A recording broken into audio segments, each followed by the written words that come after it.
I bambini arrivano al mattino con i genitori, vengono cambiati completamente di abbigliamento, vengono sanificate le mani, misurate la temperatura sia al genitore o chi li accompagna e anche ai bambini.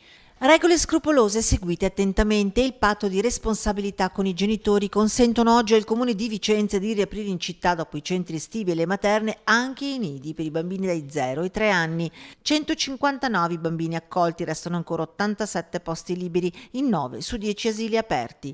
Al San Rocco, in via Turini, i bimbi entrano ed hanno percorsi separati, sovrascarpe, mascherine e gel igienizzanti sono alle costante, scarpine per l'esterno e antiscivolo per stare dentro, sanificati tutti i giochi utilizzati. Eravamo molto preoccupate sinceramente perché dopo quasi più di 100 giorni che non ci vedevano, oltretutto con la mascherina anche non in situazioni, però diciamo che la risposta è stata positiva. Nidi aperti anche a luglio, mentre si sta lavorando attraverso alcune cooperative per estendere il servizio anche ad agosto nei nidi in concessione. Il problema però sarà a settembre, con la necessità di rispondere alle iscrizioni del nuovo anno. Nel 2019 i bambini erano quasi 430 solo nei nidi comunali. Se il rapporto rimane 1 a 5 per nidi e materne, scoppierà il problema personale. Servono assunzioni anche temporanee, da qui l'appello dell'assessore all'istruzione al governo.